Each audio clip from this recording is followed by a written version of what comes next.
Ah, Magandang umaga po sa ating lahat muli, mga minamahal kong kapatid kay Kristo.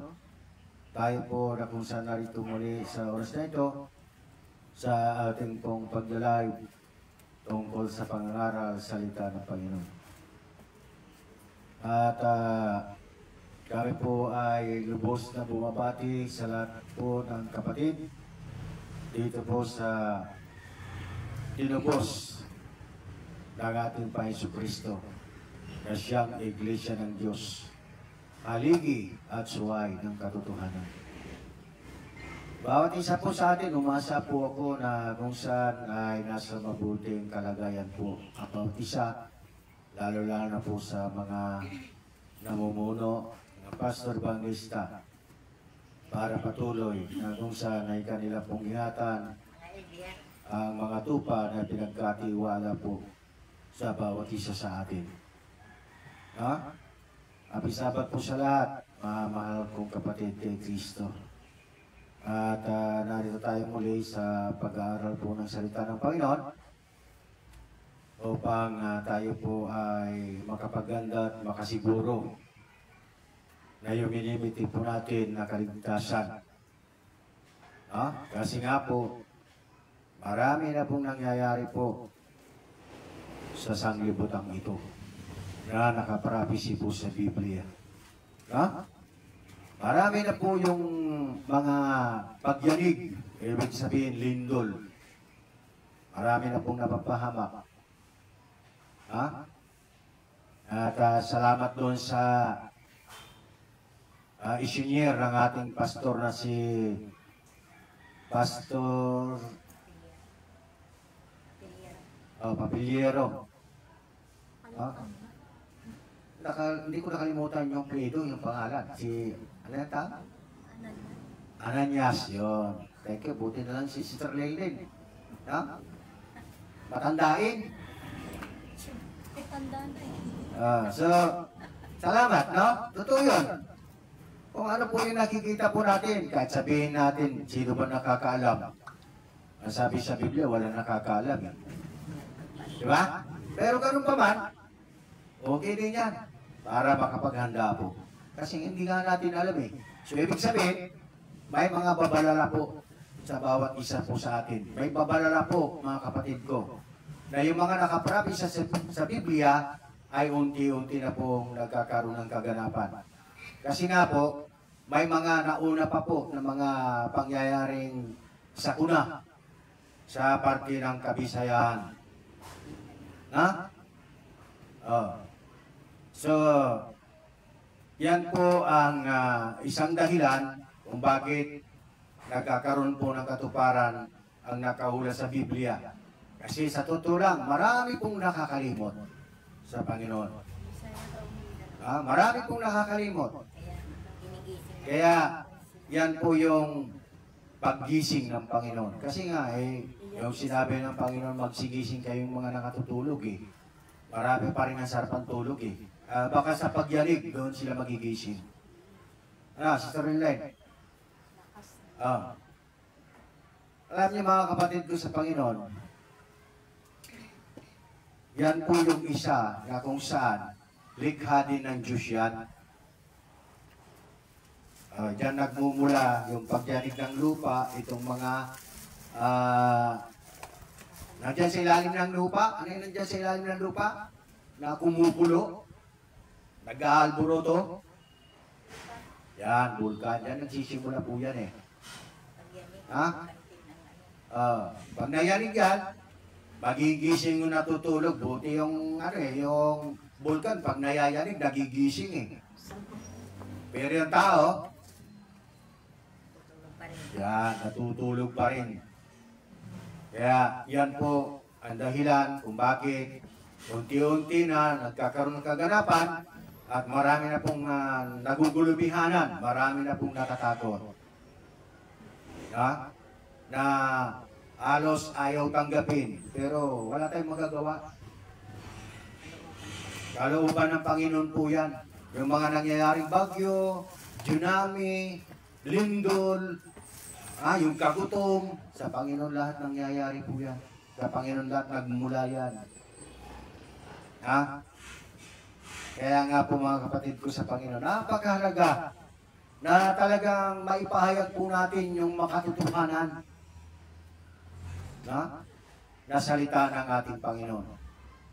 Tungkol sa pananampalataya, kasi yung pananampalataya, sino bang tao walang pananampalataya? Kung yung pinakamasama na nga na ama ng mga lahat ng pumapatay tao o mamamatay tao, sumasampalataya. Kaya nga, sino kaya ang hindi sumasampalataya? Lahat tayo may pananampalataya, dangan nga lang, kailangan makasiguro po tayo ng pananampalataya po natin ay katanggap-tanggap sa Panginoon. Kasi mayroon pong pananampalataya na sinasabi walang kabuluhan. Pag sinabing pananampalataya na walang kabuluhan, katanggap-tanggap kaya yon? Siyempre natural, katanggap-tanggap niya sa tao kasi sa hindi pagkaalam Pero sa Diyos, hindi katanggap-tanggap yung ganyang pananampalataya na sinasabi walang kabuluhan. Maraming pananampalataya mga kapatid ko sa Panginoon na walang kabuluhan. Kaya nga tayo po, pinagsasaliksik para makasiguro po tayo na yung pananampalataya natin katanggap-tanggap sa Diyos. Marami pong pananampalataya mayroon po tayo. Pero ang tanong, yung pananampalataya kaya na yon ng isang tao o isang kongregasyon ay katanggap-tanggap kaya sa Panginoon? Kaya kailangan po yung masusi na pag-aaral para yung pananampalataya na may ibabahagi po natin may kasiguruhan. Di ba? Kasi sa Biblia, tayo na namatay na at binuhay ng Panginoon, hindi na tayo kailangan mabuhay pa sa sarili natin. Binuhay tayo sa kabila ng tayo patay na dahil ang lahat nagkasala. Binuhay tayo ng Panginoon para makisama naman ngayon sa kanyang anak. Yan ang purpose.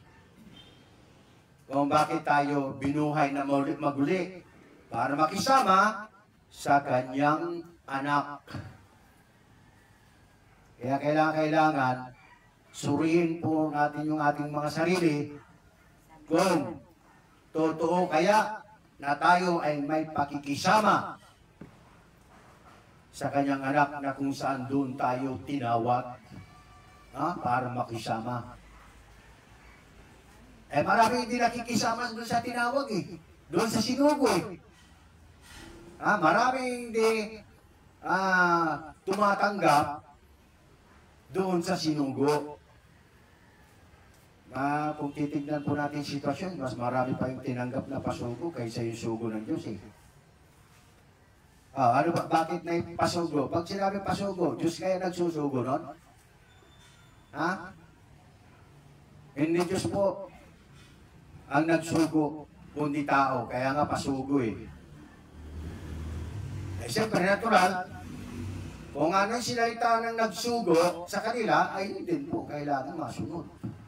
Kaya lang nga naman na alimbawa ako, pinasugo kita sa ganon, ano dadali mong pahiyat o aral doon sa pinagsusuguan ko sa iyo? May natural, kung ano yung gusto ko, yun din lang dapat mong salitain doon. So ganun po mga kapatid ko. Alam ko yan. Walang isang kongregasyon na pagka naiba ang aral mo at yung aral mo patungkol kay Kristo at hindi doon sa mga pinili. Anong gagawin sa'yo ngayon na pasugo? Kasi hindi mo sinunod yung kagustuhan nang nagsugo So ganun yan mga kapatid ko sa Panginoon. Isa lang po ang sugo ng Diyos, ang kanyang anak. Itong kanyang anak, mayroon din mga sinugo. Natural, kung ang sinugo ng Diyos, yung kanyang anak, ang sinasalita niya, ay salita ng Diyos, salita na nagsugo sa kanya. Tayo naman mga kapatid ka sa Panginoon, sinugo, natural, sasalitain din natin yung salita ni Kristo. Dahil yung salita ni Kristo, salita ng Diyos. Eh, sa kabila nun, kung iba rin po yung sinusunod po natin, ha?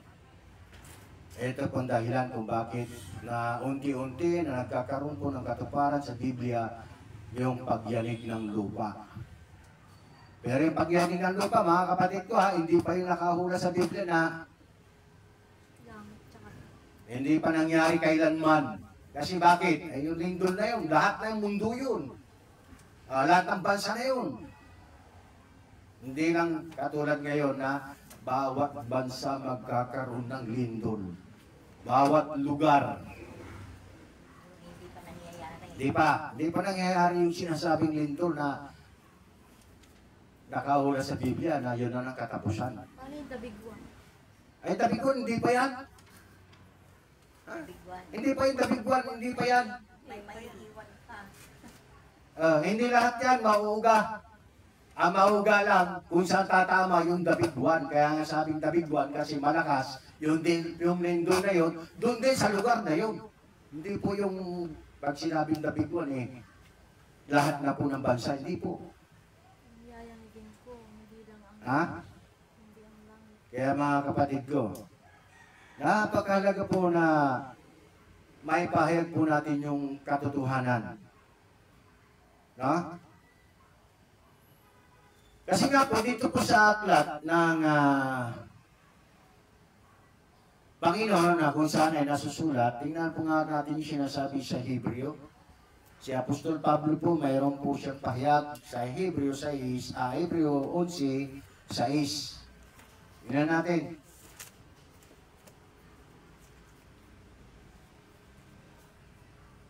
Hebreo 11, 6. Ano po ang sabi? 11:6.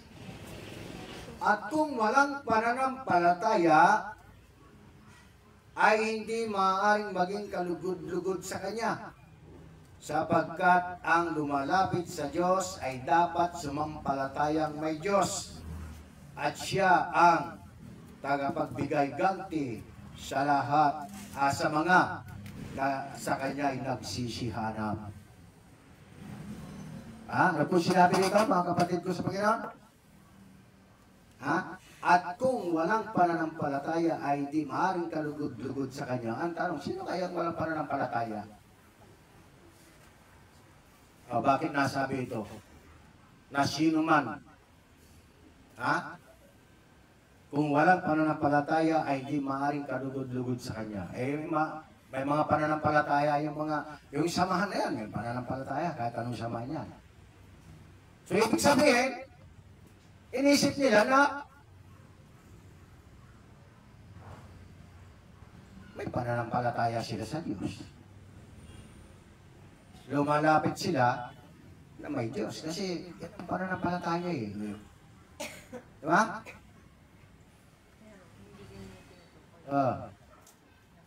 Pero ang tanong, kung yung pananampalataya na kung saan mayroon sa isang tao, ay yung pananampalataya ay pananampalataya walang kabuluhan, may pananampalataya ba yun? May bilang kaya yung pananampalataya na hinihingi ng Panginoon sa bawat isa atin? Wala. Bakit? Walang kabuluhan eh. Sa kabila ng may pananampalataya, hindi ibig sabihin na may pananampalataya siya, ay nakakasiguro siya na yung pananampalataya yun, yan yung kaguruban ng Ama. Sabi ni Kristo.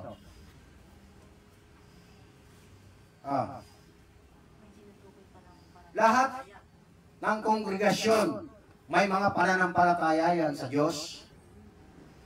Dangan nga lang, yung pananampalataya na yun, ang tanong, kalugod-lugod kaya yun sa Diyos. Hindi pwedeng isang samahan na ganito, may pananampalataya siya, tapos tayo naman na ibang samahan, may pananampalataya tayo. Variasyon na maging kalugod-lugod. Hinalimbawa lang po natin, dito po sa Jerusalem Church of God, may pananampalataya tayo, may pananampalataya din sila. Natural. Ang tanong, sino kaya ang may talagang tunay na pananampalataya? At sino kaya yung pananampalataya walang kabuluhan? Kasi hindi pwedeng ano yan. Hindi porque may pananampalataya ka na, sure ka na.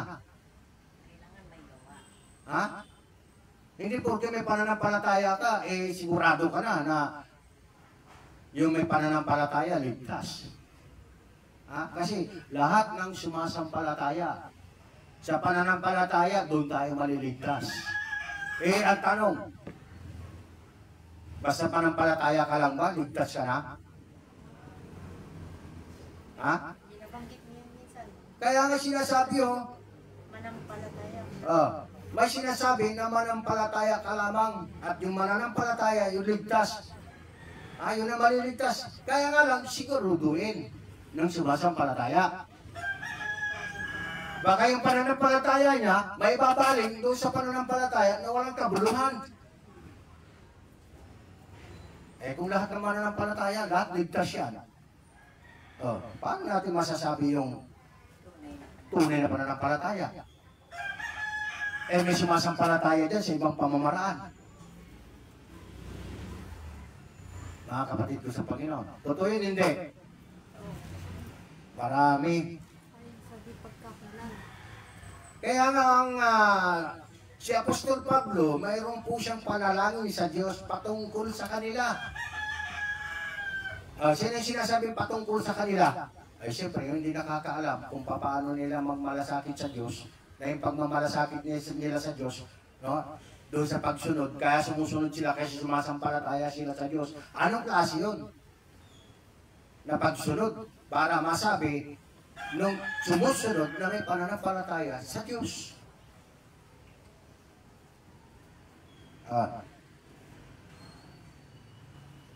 Dahil ba doon?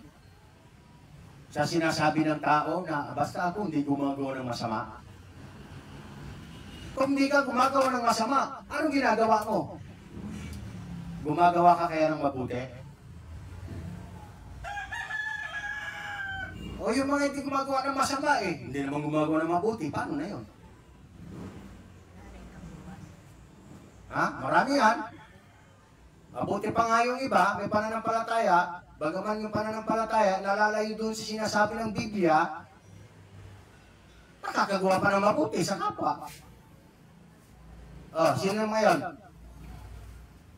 Natural. Marami yan.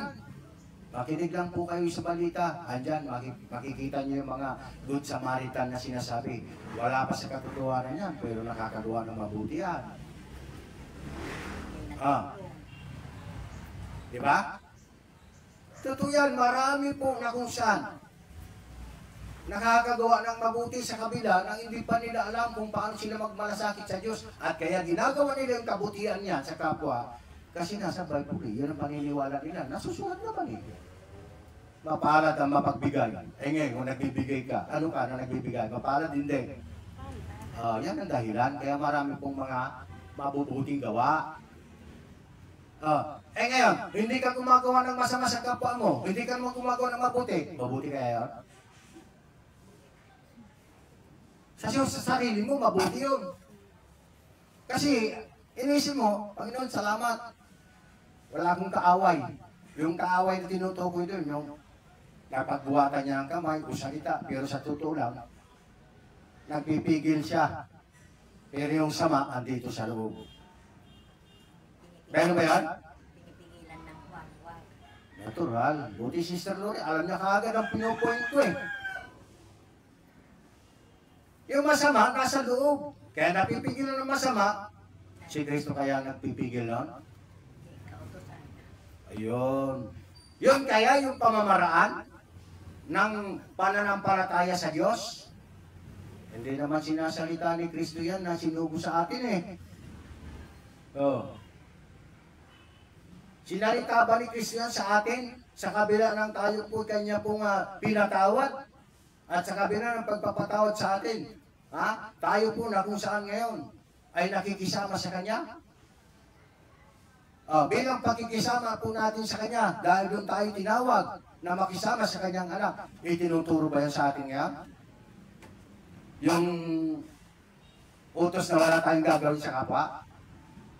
Tinuro ba yan ni Kristo? Ang itinuro ni Kristo po na utos, yung mayroon tayong gagawin. Hindi yung wag. Wala tayong mapapala ron sa wag. Nasaan yung wag? Nandun sa kautusan. Anong sinasabi? Walang pinasasagdal ng anumang kautusan. Gaya nabanggit po natin nakaraan sa Hebreo. Paano na lang yun? Ha? Pag sinabing walang anumang pinasasagdal ng kautusan, at yun ang paniniwala mo, sa palagay mo, may kabulan kaya yun? Ha? Kaya mga kapatid ko, panahon para magsigising na, huwag nyo na intayin na baka yung sinasabi, the big one, isa kayong matabunan, tapos wala na kayong time pa. Ha? Kumbaga, hanggang doon lang buhay nyo. Paano na kayo ngayon makaalam ng katotohanan? Dahil tanong, mayroon kayong ahin na titira pa patungkol sa ating mga kasalanan. Kasi yung kasalanan natin doon, yung hindi tayo pumatay, hindi tayo nagnakaw eh. Ha? Ano magiging kasalanan natin doon? Yung hindi po tayo sumampalataya o nakisama sa kanyang anak na si Kristo. Doon tayo nagkasala ngayon. Ha? Yung kasalanan po natin ang una, kung saan kinulong ng Diyos ang lahat sa kasuwayan, lahat nakasuway na tayo. Lahat tayo nagkasala. Ang sabi sa Biblia, ang kabayaran ng kasalanan, kamatayan. Alam nga naman na, hindi pa natin nadanas yung kamatayan na yun. Nagkasala na tayo. Ha? Nagkasala ka na. Nagkasala na po tayo. Ngayon, nagkasala tayo. Yung nalaman natin na tayo nagkasala doon sa kautusan na yan. Ha? Ngayon, nagsisi ka sa Panginoon. Pinatawad ka. Saan ka dapat makisama dahil pinatawad ka? Yung nagpatawad sa iyo dahil sa pananampalataya mo sa Kanya, o yung kadahilanan kung saan namatay ka dahil nakilala mo ang kasalanan. O, saan ka dapat makisama ron? Natural doon sa nagpatawad sa atin. At ito ay sa pamagitan ng ating pananampalataya sa Kanyang sinugo. Wala naman po ibang sinugo na dapat nating paniwalaan, kundi si Kristo eh. Mayroon pa bang iba sinugo ng Panginoon? Ang Ama? Maliban kay Kristo, mayroon pa bang iba? Wala na. Kaya yung sinugo, siya lang ang pakinggan po natin kung ano kanyang sinasabi. Ha? Makinig po tayo sa sinasabi niya, kung ano yung sinasabi niya, kailangan sa atin magkaroon ng katuparan. Hindi yung binibigyan natin ng katuparan, yun, hindi sinalita ni Kristo sa atin na mga kinubos na o mga binuhay na sa kabila ng tayo patay na.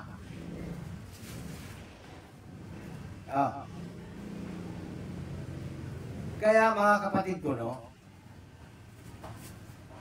kung ating bibigyan pansin, saan tumutukoy yung pagkatapos sino ka kinain? Saan tumutukoy yung isang babaeng baboy? Naugasan, bumalik muli sa paglulubalog sa puti. Yung kaya yung mga iniisip nila na dati mamamatay tao sila, ngayon nakakilala sa salita ng Diyos tungkol sa isang pumutos, pagkapapatay. Yung, doon ba yun? Doon lang ba yun? Yung nabautis mo nga, yung bumalik sa ano. Ito po yan para malaman nyo. Isa po yan na pagkatapos ka na nalinisan, pinatawad sa kasalanan mo, sa halip na sumunod ka doon sa nagpatawad, ang sinunod mo, yung dati. Sumunod ka pa rin sa dati, saan sumunod ka sa sinugo kung saan tayo makisama, sabi ng Ama eh.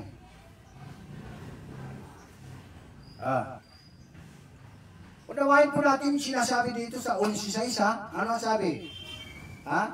At kung walang pananampalataya ay hindi maaaring kalugod-lugod sa Kanya, sapagkat ang lumalapit sa Diyos ay dapat sumampalataya kung may Diyos. Paano tayo sasampalatayang may Diyos ngayon kung hindi tayo maniniwala kay Kristo na nagpapatuto tungkol sa Kanyang Ama? Kung ano dapat natin gawin, dahil yung gawin, dapat yung sinalita ni Kristo, dapat natin gawin, iutos ng Ama yun sa atin.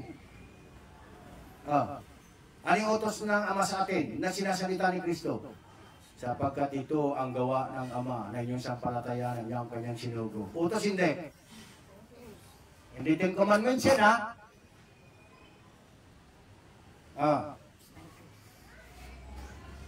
Diba?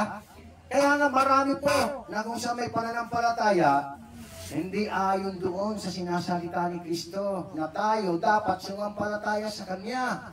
Hindi nagkaganon. Mas marami pa nga sumasampalataya sa tao kaysa kay Kristo eh. Mga kapatid ko sa Panginoon. Di ba? Saan tayo makakuha? Sabi niya, sapagkat ang lumalapit sa Diyos ay dapat sumampalatayang may Diyos. Paano tayo nga sumasampalataya ngayon? Para maniniwala tayo na may Diyos. Kay Kristo tayo maniniwala na may Diyos. Bakit? Sinabi niya kay Pedro kung di ako nagkakamali, ipakita mo sa amin ang Diyos, sabi niya kay Kristo Ikaw, Pedro, ang tagal mo na ako nang kasama.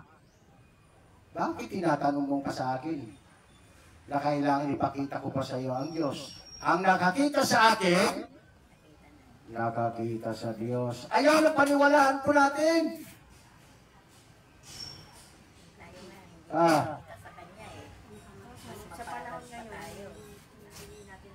Mga kapatid ko sa Panginoon.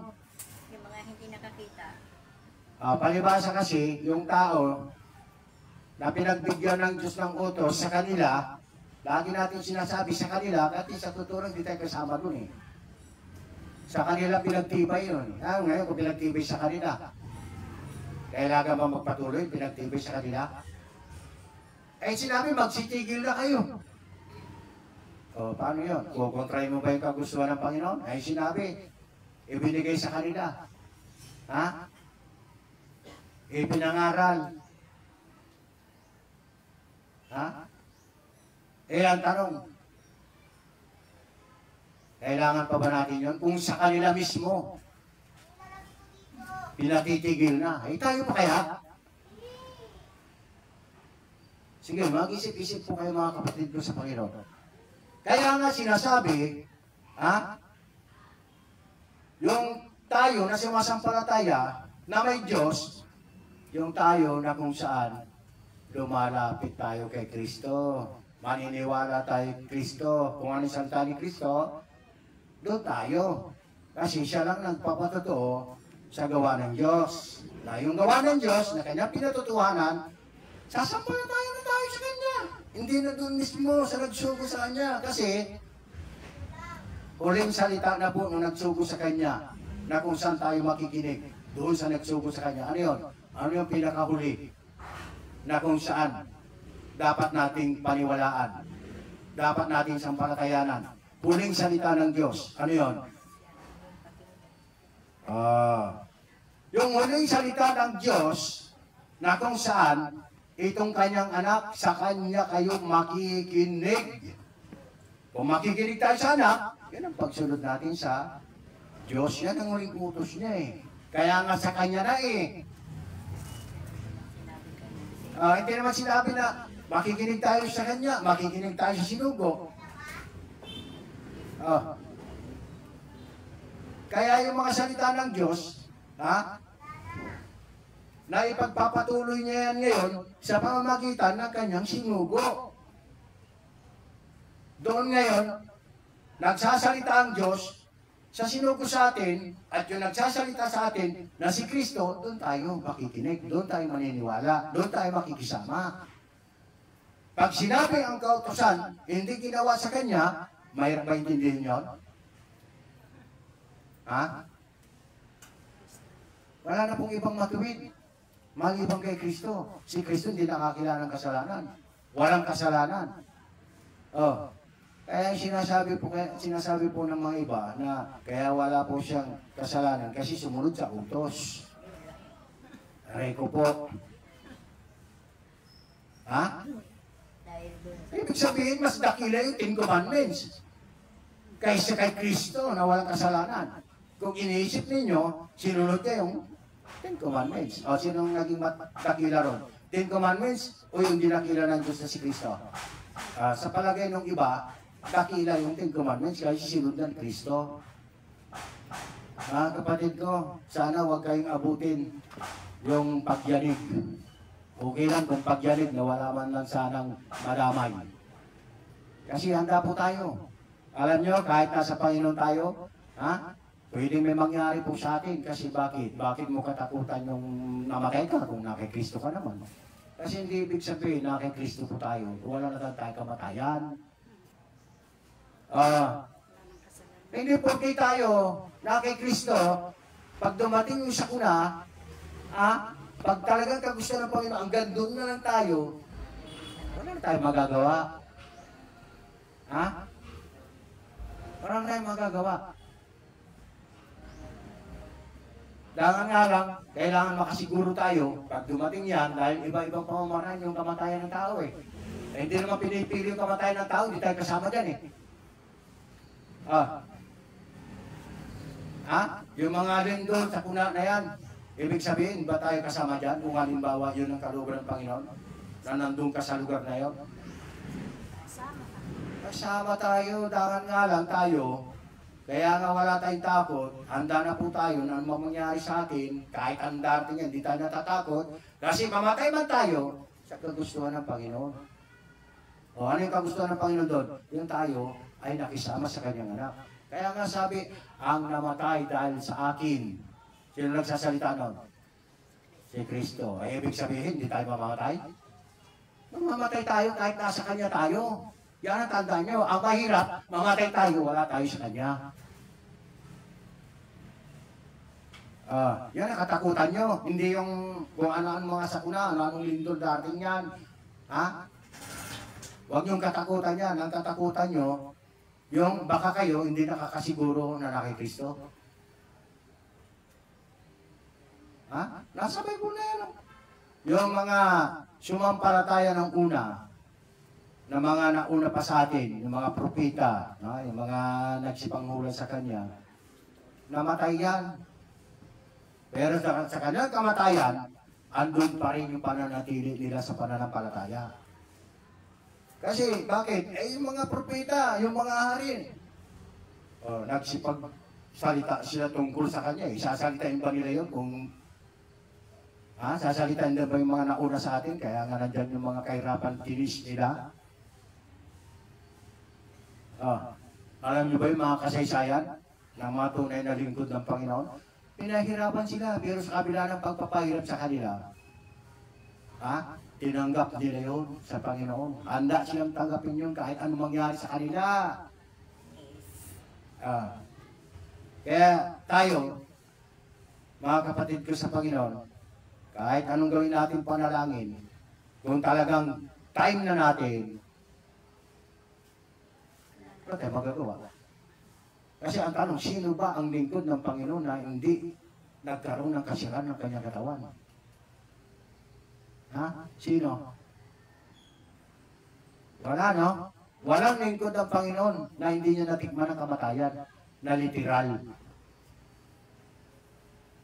Kasi tayo, sa laman, yung naman, para sa lupa. Kaya nga dyan tayo kinuha sa lupa, dyan din tayo babalikin. Alam niyo ba mga kapatid ko sa Panginoon, yung pagdating ni Kristo, na yung mga nangabubuhay na natitira, hindi ibig sabihin, buhay na papasok sa karya nyo, ganun pa rin ang itsura, ganun ang anyo. Sa isang kislat mata, mapapalitan po yung kanilang katawan. Dahil ang ipapalit doon kasi katawan na walang kasirahan. Ibig sabihin, mamamatay pa rin.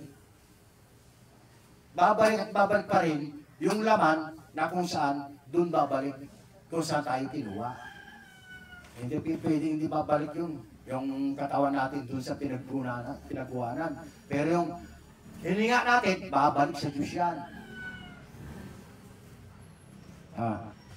Sa Diyos babalik yan. Diyos nagmula yan, pero yung katawang lupa natin, dyan nagmula yan sa lupa. Natural, kung saan ka kinuha, nakapromise sa Biblia, sa lupa ka kinuha, sa lupa ka rin babalik. Mga kapatid ko, huwag kayo matakot pag dumating yung lindol. Ang katakutan nyo, baka mapahamak kayo, wala kayo sa Panginoon. Wala kayo kay Kristo. Ayaw ng katakutan po natin. Kasi yung mga bagay na nasusunod sa Biblia, nakapromise yan. Kailangan mangyari yan. Hindi natin dapat katakutan yan. Ang nakaprabisi sa Biblia, mangyayari yan. Ang mahirap yan, yung wala tayong pananampalataya. Wala tayong pananampalataya, kanino? Kay Kristo. Kasi dapat natin sampalatayan talaga si Kristo eh. Ngayon, hindi natin sinampalatayan si Kristo. Sinampalatayan na natin yung mga sinaunang tao. Sino ba yung mga sinaunang tao na sinasampalatayan ng tao hanggang ngayon? Hindi natural, yung pinagbigyan ng kautusan. Hanggang ngayon, maraming tao sumusunod pa rin sa kautusan na yan. Pinatitigil na tayo. Patuloy pa rin sa pagsunod sa kautusan. Sige, mag-isip-isip po kayo mga kapatid ko sa Panginoon.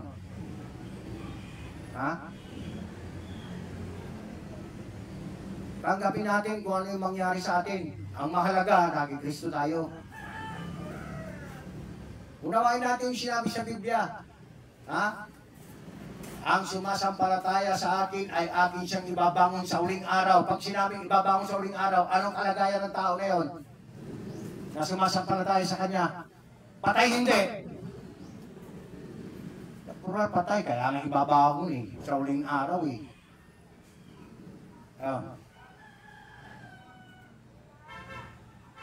Kaya mga kapatid ko, wag natin tignan yung kadahilanan ng kamatayan ng isang tao na kaya namatay, ganito ganyan, kaya natabunan na nakasama sa lindol.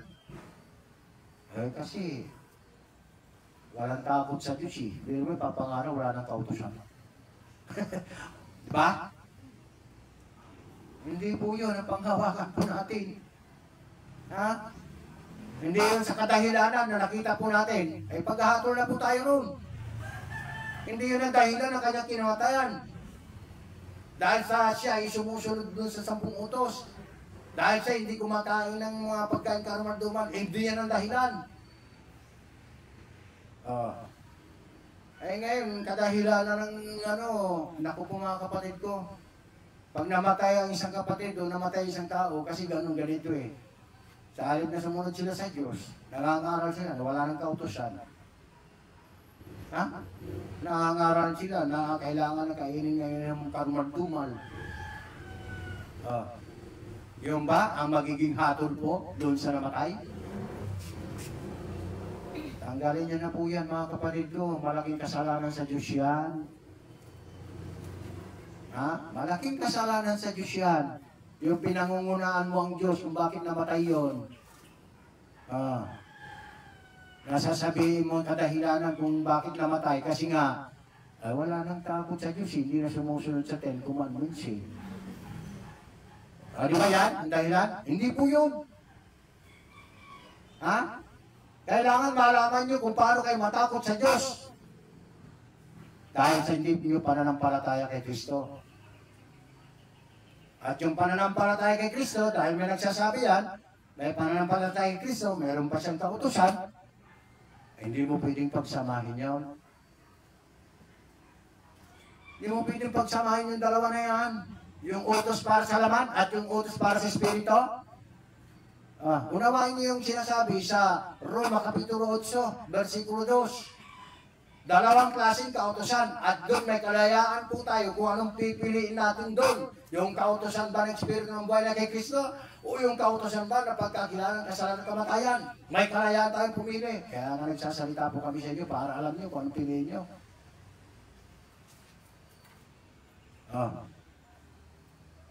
Mga kapatid ko sa Panginoon, may panahon pa, may chance pa.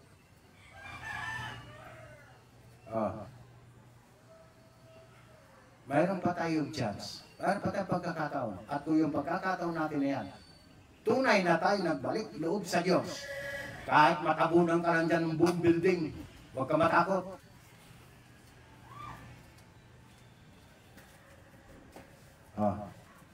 Tingin ng tao sa'yo, kawawa ka. Pero tingin ng Diyos sa'yo, mapalad ka. Bakit? Mapalad ang kanyang lingkod. o mapalad ang kanyang alipin na mamatay na nasa kanya. Oh, di ba? Mahalaga ang kamatayan ng kanyang mga banal. At yung mga namatay na kanyang mga banal, natutulog lang sa kanya yon. Ay, isipin ng tao, kawawa naman si Gano, nadaganan ng boom building dahil sa lindol. Huwag ka maawa doon. Hindi nyo ba alam yung naawa si Maria sa kanya, kay Kristo nung napako sa cross? Alam niyo ba yung kwento na yun? Kung bakit nasabi ni Kristo doon sa babae na siyang nag-alaga sa kanya, siya ang nilabasan niya, ang sabi niya doon sa babae na yon, hindi na niya tinawag na ina. Ang sabi, oy babae, ang iyakan mo, kasalanan mo. Doon tayo matakot. Doon tayo maawa. Pero yung hindi natin dapat kaawaan yun. Pinakawan na. Hindi natin dapat kaawaan yung tinawag na, nakisama. Ano nga, kung dumating yung ganyang kalagayan.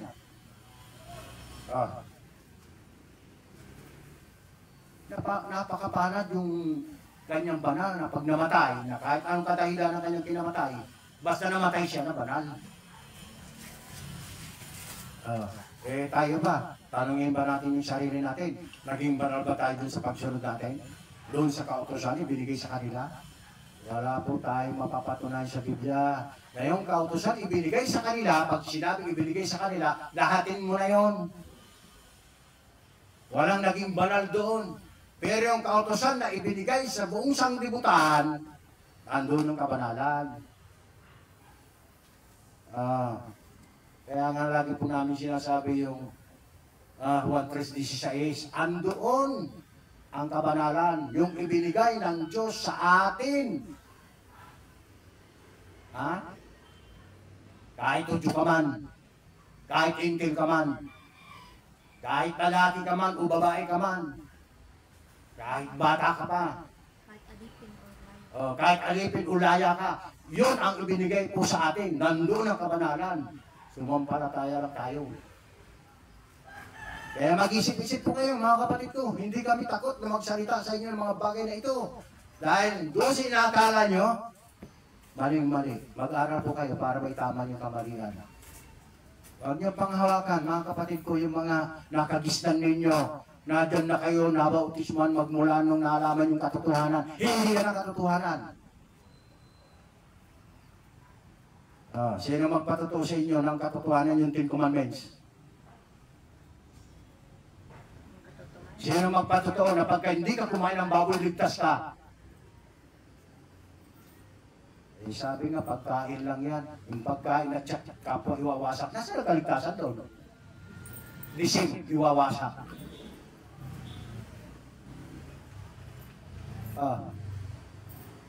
Kaya, mga kapatid ko, nagkakamali kayo sa di pagkaalam ng kasulatan. Kaya ang gawin ninyo, ang tanging pag-asa po natin, saliksikin ang aklat ng Panginoon. Pag sinabing saliksikin, yung hindi pa nyo natutunan, hindi nyo pa alam, yun ang pag-aralan nyo. Hindi yun sanay na sanay kayo, alam nyo na.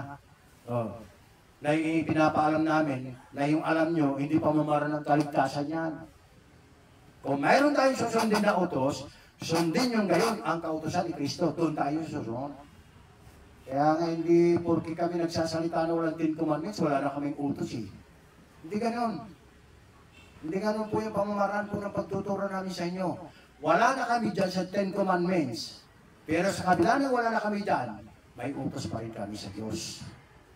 Yan yung sinasabi ni Apostol Pablo, hindi sa ako'y walang kautusan sa Diyos, kundi nasa ilalim ako ng kautusan ni Kristo. Bakit? Ano ba yung kautusan ni Kristo? Saan nagbula yun?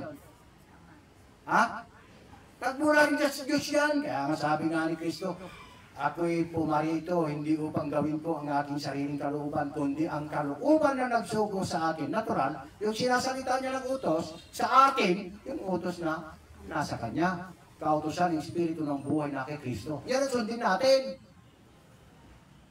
Pag sinabi na kay Kristo, yan yung sinunod ni Kristo. Yung kautosan na pagkakilala ng kasalanan at kamatayan, wala sa kanya yun. Sige, mga kapatid ko, sana po, no? Huwag kayong mahiya doon sa mga sinasabi po namin sa inyo. Lalong-lalo na po, yung mga palihim na nanonood sa video namin, mga pastor, may mga katungkulan. Huwag kayong mahiya. Huwag kayong mahiya, mga kapatid ko. Magtanong kayo kung gusto nyo. Wala na yung dalawang ibang Ayan, hindi yung ibang hugis. sasabihin nyo, huwag kayong maniwala dyan, huwag kayong manood dyan, baka maramay kayo. Naku po, mga kapatid ko, sa mga ilan-ilan na nanonood, pag kayo binawalan, huwag kayong manood. Kasi yung panonood nyo, baka mangaramay kayo. Hindi totoo yun. Ang sabi sa Biblia, lumabas kayo, bayan ko. Bakit? Mayroong gagawin Panginoon na pagsasalot sa mga yan Kaya nga pinapalabas tayo Diba? Diyos ang nag-aalis. Paano tayo alisin ng Diyos? Lumabas kayo, bayan ko, upang kayo huwag mangaramay sa mga salot. Sa mga salot na gagawin ng Panginoon. Kasi may salot talaga Kaya nga pinapalabas tayo. Dahil tayo may paniniwala, may takot tayo sa Diyos, na huwag tayo maramay doon sa salot, lumabas tayo. Lumabas tayo. Yan na ang sinasabi, hindi sa tayo lumabas. Tayo na kung saan pinalabas. Inilabas ng Kristo. Inilabas tayo ni Kristo dyan, kasi may salot yan. Diyos ang makalataya sa kanya. Diba, mga kapatid ko sa Panginoon? Hindi sa kagustuhan namin na kami umalis sa inyo, kundi kagustuhan ng Panginoon na sinasabi, sinusunod namin yung utos, umalis kayo, bayan ko, o kaya lumabas kayo, o bayan ko, upang kayo huwag mangaramay. Ayan ang sinunod namin. Meron kami paniniwala At bago kami lumabas, pinag-aralan po namin mabuti kung bakit magkakaroon ng salot Alam niyo ba yung salot na yan? Yung hindi sumampalataya sa Panginoong Kristo, bakit? Pag hindi ka sumampalataya kay Kristo, automatic kaaway. Kaya nga ibigin mo ang kaaway. At paano natin ibigin ang kaaway? Para natin si Kristo.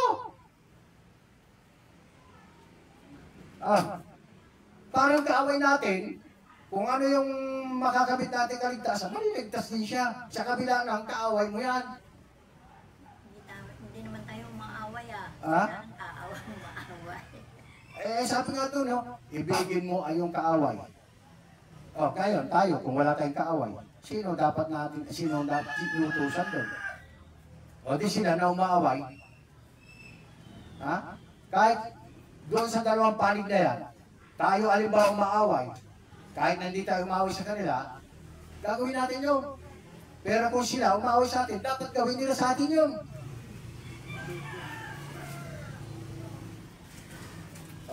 Kailangan magkaroon ng transparent yun. Kasi hindi ibig sabihin tayo. Mayroon nga dyan sinasabi, huwag lubugan yung galit Ibig sabihin, minsan nagkakaroon tayo ng galit, pero kailangan huwag lubugan. Huwag tayo magsawa ng mangaral. Ganon yung ginagawa natin. Na kung iisipin natin, yun ang pag-ibig sa kaaway na sinasabi. Pangaral si Kristo.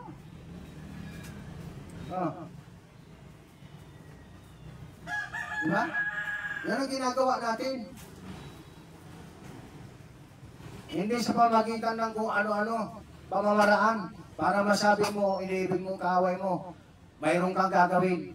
Ay yung iba, basta, hindi ko naman sinasaktan, hindi ko naman inaano may ginawa ka ba sa kanya? Walang ginawang buti. Pero mo, pag nagutom, pakainin mo pa nga halimbawa, i-apply natin sa sarili natin, nagutom, papakainin natin. Hindi ba, mahirap bang gawin niya? Sabi niya, pakainin mo, nagugutom. Painumin mo na uuhaw. Pero hindi lang sa literal na bagay natin gawin yun. Dahil marami pong nauuhaw, marami nagugutom, Hindi sa tinapay o sa tubig, kundi sa pagkarinig ng salita ng Panginoon. Amos. Andyan po yan. Amos, ano yun? Tingnan natin sa Amos. Amos 8. Tingnan natin ha. Marami nagugutom. Ngayon, pag nagutom, pakainin mo. Ano papakain natin dito? Hindi lang yung literal. Kasi pag pinakain natin ang literal, para masabi natin mayroon tayong ginagawang mabuti sa kapwa natin, hanggang doon lang tayo, hindi natin pinakain ng spiritual na pagkain, salita ng Panginoon, ano pakikinabangin natin? Amos 8. Yan na natin. 11 hanggang 13. Ano sabi? Narito ang mga araw ay dumarating, sabi ng Panginoong Diyos, na ako'y magpapasapit ng kagutom sa lupain. Hindi kagutom sa tinapay o kauhaman dahil sa tubig, kundi sa pagkarinig ng mga salita ng Panginoon. Kung di natin sasamantalin na magsalita, magpakain, magpainom, pag dumating yon, ano pa dumating? Pag nagpasapit ng Panginoon ng kagutom sa buong lupain, buong lupain, na yung kagutom na yun, hindi sa literal na pagkain, kundi sa pagkain ng salita ng Panginoon. Paano kung hindi natin sinasamantala na magsalita, magpakain, magpainom? Nasaan salita ng Panginoon? Ano na lang mangyayari? Pag dumating yung lindol, ang daming takot ngayon. Parito, sasabihin, Panginoon. Hindi alam mo gagawin. Andyan yung takot. Samantalang kung ngayon pa lang, pinapanguna na po natin yung dalang kanya, ipinapahid natin, itinuturo sa kanila kung ano dapat nilang gawin, mamatay sila, okay lang. Kasi bakit? Bakit pag namatay sila, okay lang? Bakit nasabi natin okay lang? Kasi nasa Panginoon. Ibig sabihin, wala pang salot na dumarating, busog na sila, nakakain na sila ng espiritual na pagkain, ay ang salita ng ating Panginoon. Ayan ang sinasabi Patay na nga. Diyos ang gagawa nun, magpapasapit ng kagutom sa buong lupain. Hindi po doon sa tinapay at sa tubig, kundi doon sa pagkarinig ng salita ng Panginoon. Ano ba? Versikulo 12. At sila'y magsisilaboy sa dagat at mula sa hilagaan hanggang sa silanganan, sila'y tatakbo ng parot-parito upang hanapin ang salita ng Panginoon at hindi masusumpungan. Biruin mo. Kaya ito po yung time ng pagsasalita ng salita ng Panginoon. Huwag tayong tumahimik. Baka abutan po yung mga iba. Lalo-lalo naman sa mga tinubos. Yung iba, okay lang yun kasi may provision pa yun. Tayo kaya, may provision pa ba? Gusto niyo ba? Pagdating po ng mga salot, isasabihin niyo, Panginoon, patawarin mo kami. Hanggang doon lang. Kung mapapatawad, kung sa panahon ng pagsasamantala natin sa pangangaral, sa salita ng ating Panginoon, panahon para tayo sumampalataya, iba ang sinampalataya na natin. Hindi kayo naniwala doon sa mga nagsasalita tungkol sa Kanya. Samantalang itong mga nagsasalita sa Kanya, hindi nila sasalita nito kung walang sinabi ng Panginoon sa kanila na pinanghahawakan na pagka ang isang matuwid ay umiwalay sa kanyang katuwiran, ay mamamatay siya ayon sa Kanya. Pero sisingilin ko, sa Kanya ang iyong dugo. Masisisi niyo ba kami? Kung nagsasalita po kami sa inyo. Ayaw namin na pagdating ng Panginoon, ang pagkukulang namin, yung hindi namin kayo pinagsabihan, hindi namin kayo pinangaralan tungkol sa panampalataya kay Kristo. Sisingilin sa amin yun. Natural, sisingilin po sa atin yan. Bakit sisingilin sa atin? Ikaw na nakakalam ng katotohanan at hindi mo ginawa, ito'y kasalanan sa Kanya. Alam mo na, sinabi ng Panginoon na ipanguna mo ang danang akin. Sasabihin mo, bakit? Hindi naman ako nagkulang Bakit? Titigas naman ang ulo Naguhugas ka ng kamay, ibig mo sabihin doon sa ikaw hindi nagkulang, sapat na sa'yo yun. Ha? Gawin mo ang nararapat. Pag pinakinggan ka, nagtagumpay yung kaluluwa. Pag hindi ka pinakinggan, sa kabila ng pinauna mo ang gana kanya, niligtas mo yung sarili. Oh. Di ba? Ang pagliligtas mo sa ating sarili, yung meron tayong gagawin sa kapwa. Hindi yung, wala lang. Naku po, mga kapatid ko sa Panginoon, sana po, na, maintindihan niyo po yung sinasabi po, yung pinapangalan namin po sa inyo. Hinihiling namin sa Panginoon na sana po, ipuin yung kanyang puso, ipuin niya po yung kanyang yung inyong mga puso't isipan.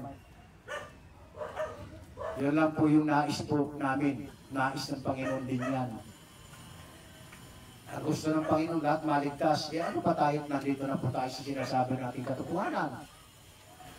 Pero yung sinasabi nating katotohanan, wala doon sa pagsunod sa kautusan. Wala doon sa pagsunod sa hindi tayo kumakain ng kamarduman. Walang kaligtasan po dyan. Yung pananampalataya na kay Kristo, dapat pinag-aaralan yan eh. Para malaman po natin na talaga yung pananampalataya natin tunay eh.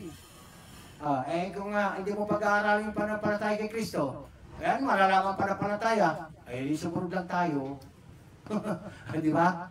Natatandaan niyo ba yung sinasabi ng unang evangelista si Ricos Martinez na, sumunod lang tayo. Sunod lang tayo. Oh. Bakit nasabi sumunod lang tayo? Kasi namiminuno eh. Ang sabi, pasabog kayo sa mga namiminuno sa inyo. Ngayon, nagpatuloy pa kaya? Ipinagpatuloy ni Evangelista kaya na makinig lang tayo? Ano sabi ng ating Evangelista na nalalaman niya ayon sa Biblia? Walang takot sa pag-ibig. Marami po siyang itinuro nung una na sa Biblia. Ipagkain. Panahon na para magsalita. Samantalay ng panahon, ito yun. Natural. Panahon na pagsasalita, hindi panahon ng pagtahimik. Noon, kaya nga sinasabi niya, sumunod lang tayo. Panahon kasi ng pagtahimik. At hindi ibig sabihin nagtatahimik ka, umasa ka na lang doon sa mga katuruan dito sa iglesia. Nagsasaliksik ngayon. Ayun. Marami palang dapat ituro dito sa loob ng iglesia na tinubos ni Kristo. Iba ang tinuro. Iba ang, naku po mga kapatid ko sa Panginoon. Nalaman po natin yung mga katuruan, yung mga piniri-piri po na aral dito sa loob ng iglesia. Walang pinagkaiba.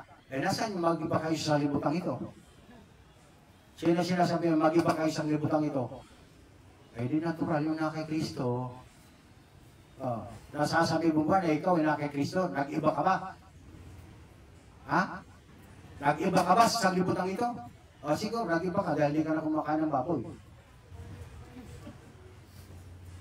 Pero tanong ko sa inyo, kung hindi pa kayo Jerusalem Church of God,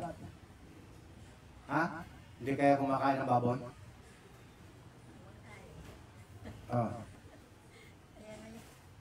Di ba? Ako po mga kapatid ko.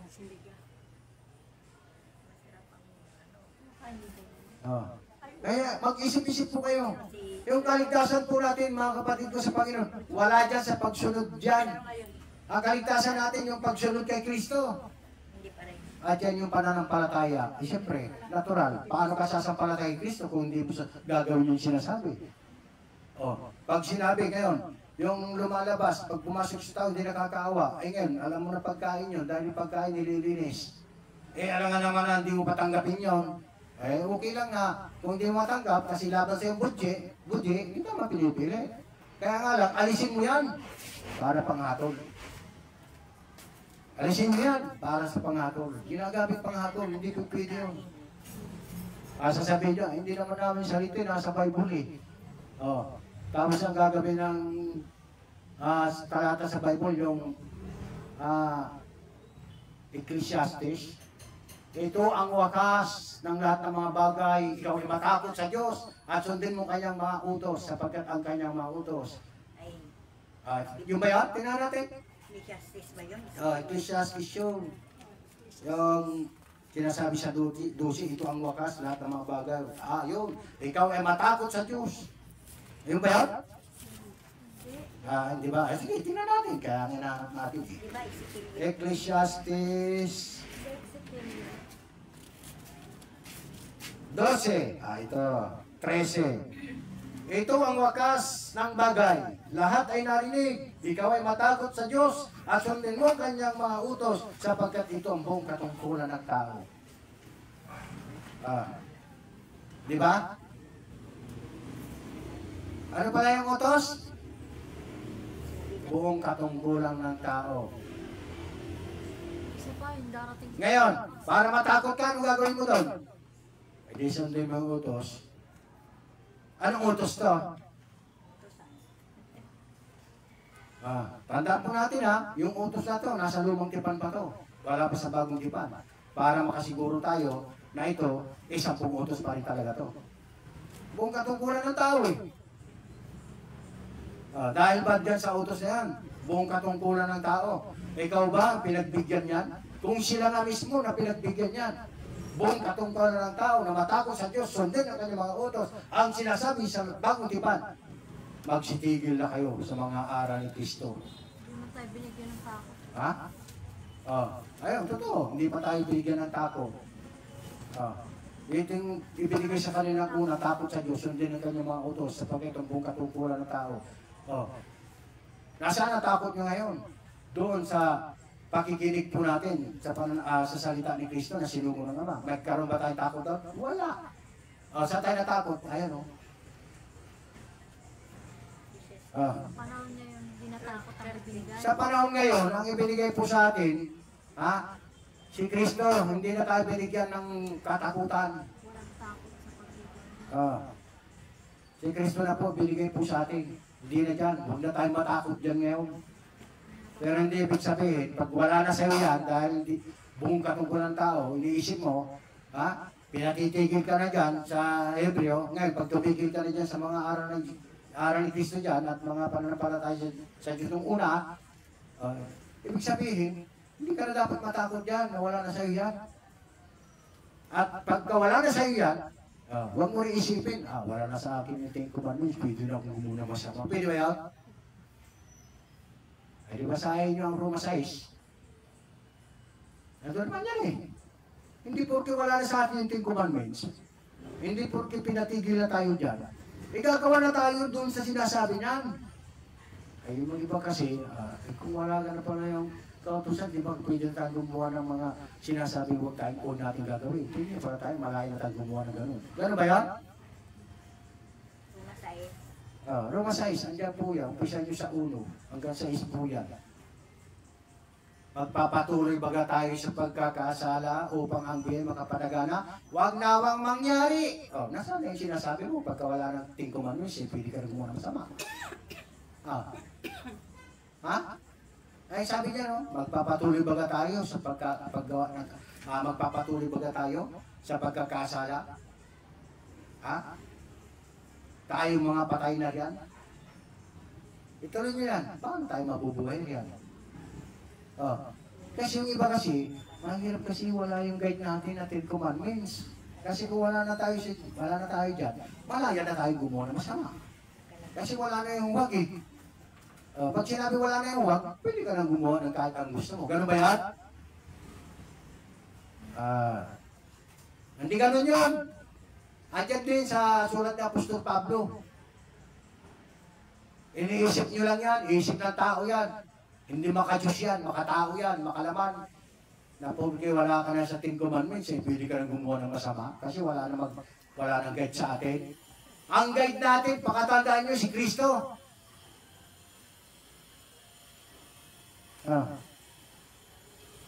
Huwag niyong panghawakan na magiging guide niyo yan.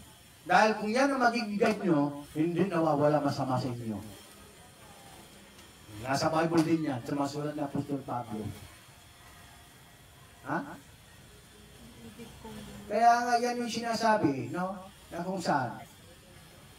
Eh nagiging malaya na tayo doon sa sinasabi ng kautusan, wag. Dahil wala na sa atin yan, eh pwede na pala tayong ganito, ganyan. Wag na wang mangyari, sabi, magpapatuloy baga tayo sa pagkakasala upang ang biyay makapanagana, wag na wang mangyari. Sabi ni Apostol Pablo. Patay ka na dyan eh, tapos bubuhayin pa sarili mo dyan. Diyan ka pa rin, sa kinamatayan mo. Sige, kung unsisang, isipin na mabuti. Ngayon, mga kapatid ko, ano pa yung sinasabi na yung, hindi doon po sa sa Isaiah yun, di ba? 66. Kaya natin Isaiah 66. Dahil ito rin yung pinangahawakan na magiging atol ng mga kumakain. Tingnan natin Isaiah 66:17. Ito ang gagamitin pang hatol doon sa mga tinuturuan parang huwag kumain lang, karang magdumal. Ito, anong sabi? Silang nagpapakabanal at nagpapakalinis na nagsisiparoon sa mga lamanan sa likuran ng isa sa gitna na nagsisikain ng laman ng baboy at ng kasuklam-suklam at ng daga. Sila'y darating sa isang wakas na magkakasama, sabi ng Panginoon. Wala matitira. Palagay nyo, may matitira ba? Ang tanong, may matitira ba? Tapos sasabihin, meron hindi kumakain yan, kaya nga kunti lang maliligtas eh. Biruin mo, kunti lang maliligtas. At sino maliligtas? Yung hindi kumakain, kasi pag kumain ka, darating siya isang wakas. Akalain mo yan? Alalahanin po natin, nasa lumang tipan po ito. Kaya nga sinabi, magsitigil na kayo sa mga pasimulang aral. Ito po yun, kasama yan. Huwag natin gawin huwag tayong umasa na ito ang mga kaligtasan natin. Huwag natin gawin panghatol ito para maligtas tayo. Hindi po. Maliligtas tayo dun sa mga salita ni Kristo. Sa salitang ito, nililinis ang lahat ng pagkain. Nasaan na yung paghatol dun? Nasaan yung dating kayo sa sangwakas? Di wala matitirang tao. Kasama yan sa... Dahil tao lang yung nililinis dyan na sinasabi, hindi yung mga pagkain, naku po. Lagi natin inuli-ulit para matauhan naman kayo. Lahat ng pagkain. Pagkain ang sinasabi, ang linaw. Hindi naman tao. Kahit sabihin mo tao, yung tao naman nililinis ng Diyos eh. Tao lang ba? Pagkain ng tao. Nilinis ang... Nilinis din ng pagkain. Kaya nga sinabi natin nakaraan, bakit? Porque nilinis ng Diyos ng tao. Pwede mo na kainin yan kasi nilinis ng Diyos. Ayun ang unawa nila eh. Tao yan eh. Kainin mo yung tao, nilinis ng Diyos pala eh. Common sense, mga kapatid ko, lalo sa mga nagtuturo. Ang sinasabi, pagkain. Kung sa palagay nyo, hindi pagkain yan. Tao yan, nilinis yan. Sabi, nilinis ang pagkain. Nakakahiya, pastor naman yung mga nagsasabi niya. Diba?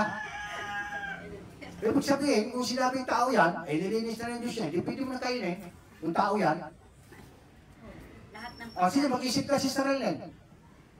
Ang nilinis ng Diyos ay huwag mong ipagpalagay na marumi. Ngayon, ini-insert mo, tao yan, tao lang yan nilinis yan. Wala sinabing pagkain. Wala sinabing pagkain, tao lang yan. Ngayon, yung sinasabi na nilinis ng Diyos ang lahat ng pagkain. Ano nilinisin doon? Yung malinis o yung marumi, normal duman? Yung marumi. Tao yun. Pagpalagay mo tao yun, di pwede na kainin yung tao. Nililinis ng Diyos pala eh. Sinasabi, sasabihin nila. Kasi sabi ang nilinis ng Diyos, huwag mong ipagpalagay na marumi.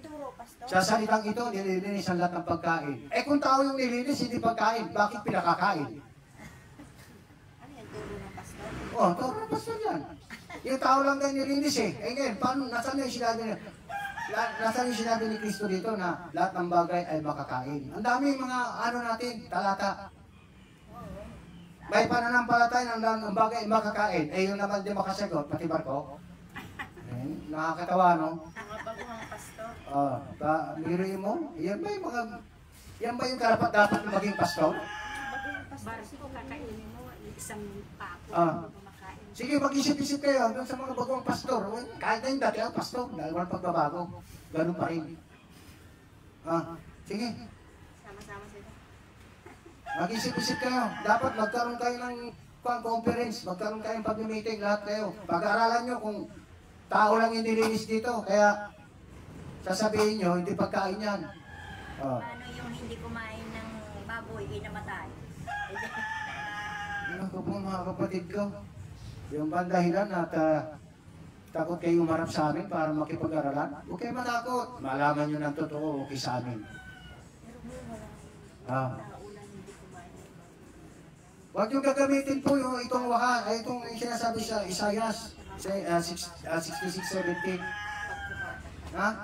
Mayroon na po tayong mababasa na yung mga kumain nito, nilinis ng Diyos. Yung kumain sabihin mo ng tao.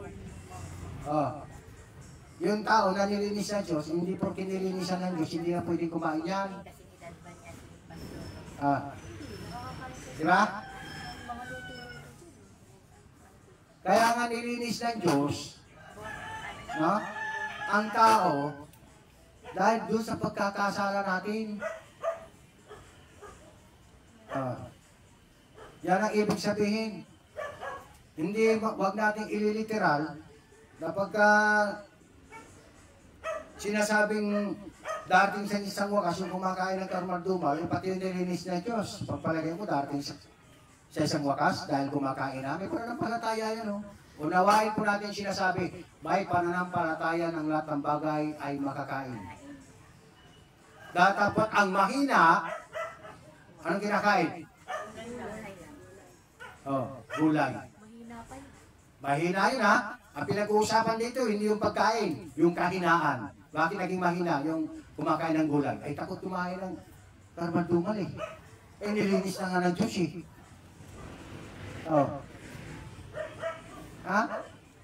Bakit sinasabi ng Panginoon na ayon sa pangitain? Kumatay ka at kumain. Diba?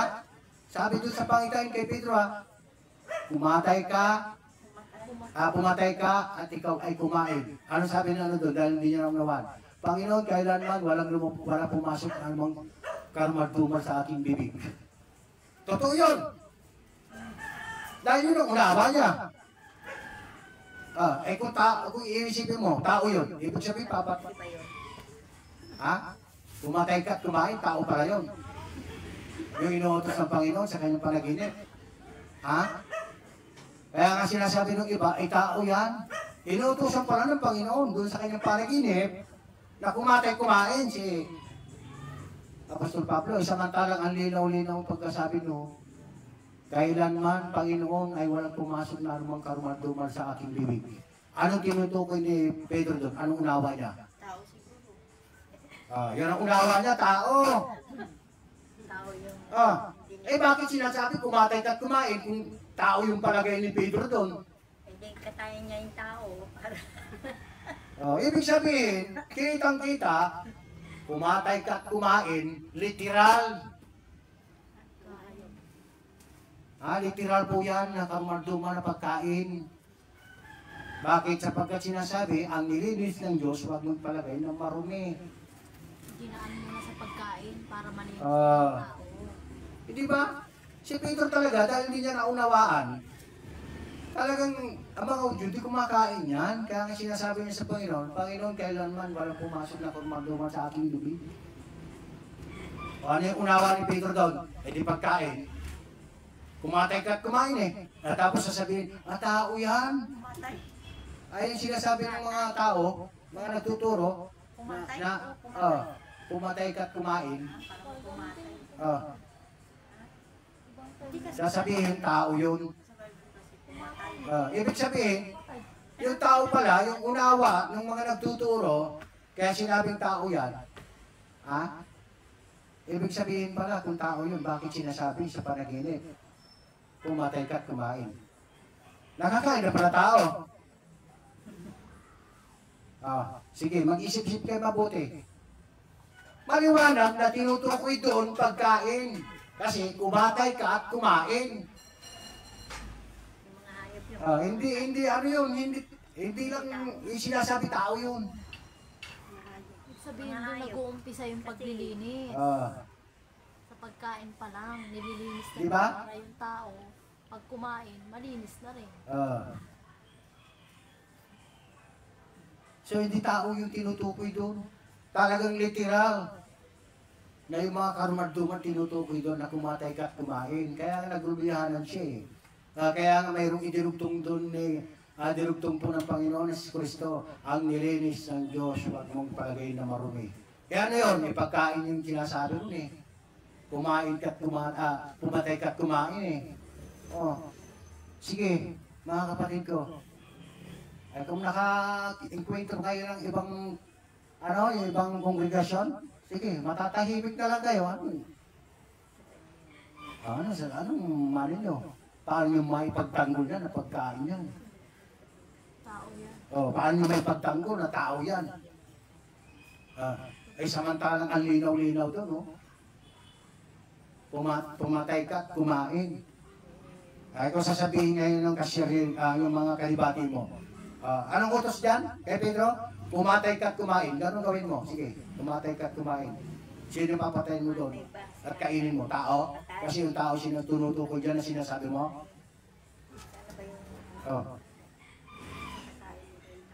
Mga kapatid ko sa Panginoon, kailangan ayusin po natin, unawain po natin. Yung mga pinagtatanggol po natin, isipin natin kung tama ba o mali. Dahil mismo sa inyong bibig, diyan kayo mahuhuli. Mahuhuli kayo sa inyong mismong bibig. Sa inyong mismong pangangaral, mahuhuli kayo. Na yung pinapangaral ninyo ay talagang, ako po, hindi yun ang ganong ibig sabihin. Sasabihin nyo, pangitain. Kaya ano ngayon kung pangitain? Pinakita pangitain doon, yung tungkol sa mga karumal-dumal. may tao pananampalataya na makakain. Diba? Sabi doon, may mga umuusad pa. Kasi nakakain, makakain lahat ng mga bagay. Pag sinabi umuusad, ano yun? Pag-aralan niyo po yung mabuti mga kapatid ko sa Panginoon. Ang tinutukoy doon, yung pagkain. Bakit sinabi kasi na yung mga bagay? Ngunit ang mahihinay mo kumakain ng mga bagay. Diba mga kapatid ko sa Panginoon? Ngayon, tingnan natin yung sinasabi sa unang Korinto. Unang Korinto 9. Ano sinasabi sa unang Korinto 9? Tingnan natin. Unang Korinto, Kapitulo 9, versikulo 16. 9:16. Anong sabi rito sa mga sulat ng Apostol Pablo? Sapagkat kung nangangaral ko ang Ebanghelyo ay wala kong sukat ipagmapuri sapagkat ang pangangailangan ay naiatang sa akin sapagkat saba kung hindi ko ipapangaral ang Ebanghelyo. Ano pala? Kung hindi niya ipapangaral ang Ebanghelyo, ang darating sa aba, yung kaaba-aba. Kasi kung hindi niya ipapangaral ang Ebanghelyo, ano mangyayari? Hindi niya pangaral. Mayroon ba makakaalam tungkol sa mga bagay na ito? Wala. Kaya nga, yung pangangaral na iatang sa kanya, yung tungkol sa Ebanghelyo. Ito po yan. Kasi nga, sabi niya Apostol Pablo, sapagkat kung ipinangangaral ko ang Ebanghelyo ay wala akong sukat ipagmamapuri. Ibig sabihin, hindi siya makapagpupuri, wala siyang ipagmamapuri. Kasi bakit? Kinakailangan kasi na may pangaral eh. Diba? Ang sabi dito, sapagkat ang pangangailangan ay naiatang sa akin. Sa kanya naiatang yung tungkol sa pangangaral ng Ebanghelyo. Kasi kung hindi niya ipapangaral yan, Yan yung sinabi sa Aba. Ha? Kung hindi ko ipangaral ang Ebanghelyo. Sino ba yung nangaral po sa atin bilang mga hintil na kinakailangan talaga na ipangaral itong Ebanghelyo na ito? Si Kristo, dahil si Pablo, dahil si Pablo, siya lang ang apostol ng mga hintil.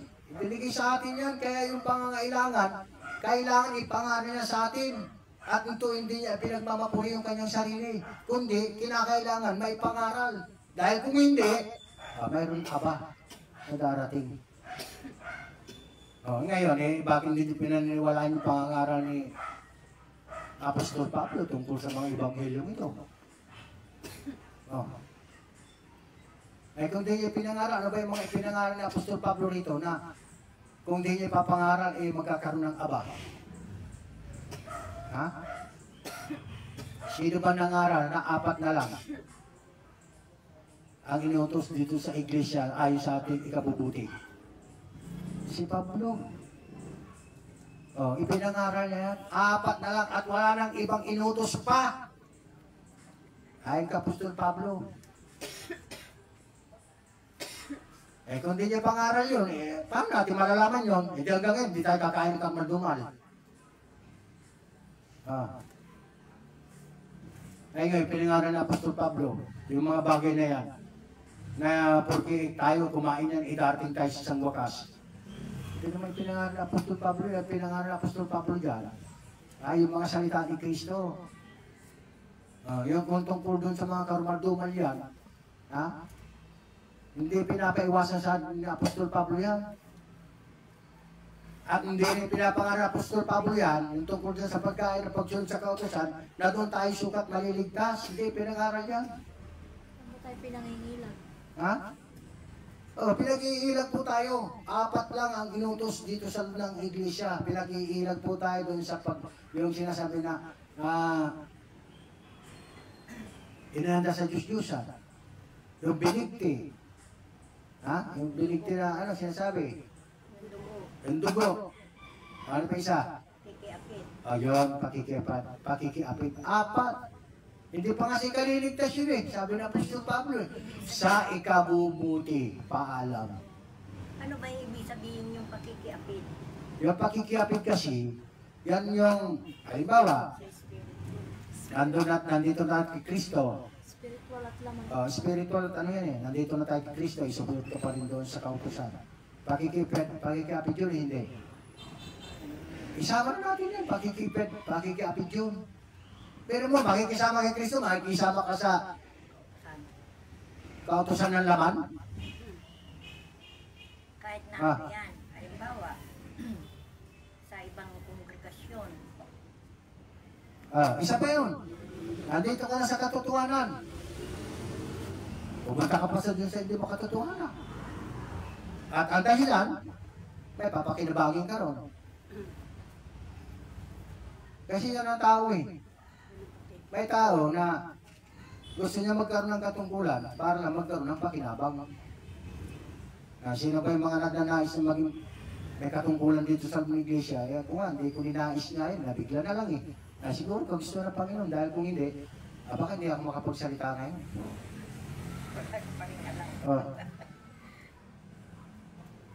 Mga kapatid ko sa Panginoon? Kaya nga, maliwanag ang sinasabi rito. Hindi siya nagmamapuri. Dahil kailangan talaga na yung nakaatang sa kanya tungkol sa pangaral Ebanghelyo. Kailangan doon ay maipangaral niya. At yung pagpapangaral niya, hindi niya ipinagmamapuri yung kanyang sarili. Kasi paano ba nagmamapuri yung tao sa kanyang sarili? Magbigay tayo ng halimbawa. Ito. Yung pagmamapuri sa kanyang sarili. Basta. Di tayo nagbulang. Titigil ka na doon? Pagmamapuri sa sarili yun. Samantalang si Apostol Pablo, marami siyang sulat, marami siyang mga ipinangaral sa atin. Dahil sa Ebanghelyo. Dahil kung di niya pangaral, ano darating? Hindi malaking kaaba-aba. Oh. Ano malalaman ngayon ng mga tao? Sinong tatawag sa Panginoon ngayon? Sinong mga kalain na magliligtas ngayon? At paano parang tayong maliligtas ngayon kung hindi niya papangaral ang ayon sa Ebanghelyo nito na nakaatang sa kanyang balita? Oh. Ibig sabihin, sa Apostol Pablo, hindi tumigil ng pangangaral ng Ebanghelyo. Parang hindi tayo darating doon sa kaaba-aba. Ah. Eh, kung wala naman si Apostol Pablo na mangaral, paano natin malalaman yung katotohanan? Sige na. Eh, di mananatili tayo doon sa tayo pagkain ng karmaduman. Eh, nga doon si Apostol Pablo na ang ipinapangaral ni Apostol Pablo, yung sinalita ni Kristo. Eh, wala naman siyang ibang pinapangaral, maliban doon sa mga salita ni Kristo eh. Yan ang kaibang kay Apostol Pablo nung naging apostol na sa loob ng iglesia, hindi katulad ng dati. Ang pagkatao ni Apostol Pablo nung una na tinatawag ang kanyang pangalan Saulo, alam po natin kung ano yung naging kasaysayan niya. At ikinukwento niya, isinusulat niya kung ano ang naging katayuan niya ng una. Na siya mismo, number 1, mag-uusig sa iglesia. Bakit nag-uusig number 1 si Apostol Pablo sa iglesia? Kasi tinuruan ng kanyang magulang na may kaigpitan sa kautusan. At yung kautusan, ito yung sikta na kung saan ay mga eskribat para siyo. Kaya naging ganon si Saulo nung una. Eh ngayon, nagpakilala ang ating Panginoon Kristo na yung kanyang inuusig. Hindi lang basta-basta tao yan. Eh yung inuusig niya, hindi alam, katawan ni Kristo yun. Kaya paano nagpakilala ngayon si Kristo kay Pablo? Saulo, Saulo, bakit mo ako pinag-uusig? Sino ka ba, Panginoon? Ako si Jesus na yung pinag-uusig.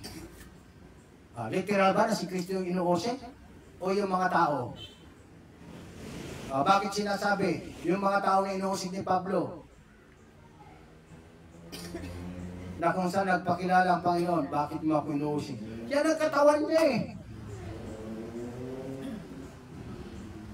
At bilang katawan ni Kristo, ano ba yung mga nakita ng mga spirit parehyo gaya ni Saulo nung una, bakit niya pinag-uusig? Kasi kung ano yung ginawa ni Kristo, ganun din ang ginagawa. Kaya galit yung mga spirit parehyo na tagapagtanggol ng kautusan. Na kung ano yung makita nila, lalong-lalo yung paggawa sa araw ng Sabat, inuusig yan. Dahil ang batayan ni Saulo nung una, huwag kang gagawa ng anumang gawa. Di ba yan ang naging batayan pa yung mga Jerusalem Church of God hanggang ngayon? Di ba sa atin? Unang-una pa. Ilang taon na kami dito sa iglesia. Totoo ba mga kapatid ko? Hindi. Totoo. Hanggang ngayon, hindi matanggap na gumawa ng mabuti sa kapwa, lalong-lalo sa Sabado. Dalisay na natin. Sa kapwa yun mismong kapatid mo nga eh. Natatandaan niyo yung kapatid mo pagka pumasok sa simbahan, tumutuloy tubig sa buhok. Tawag puno doon, kalayawan.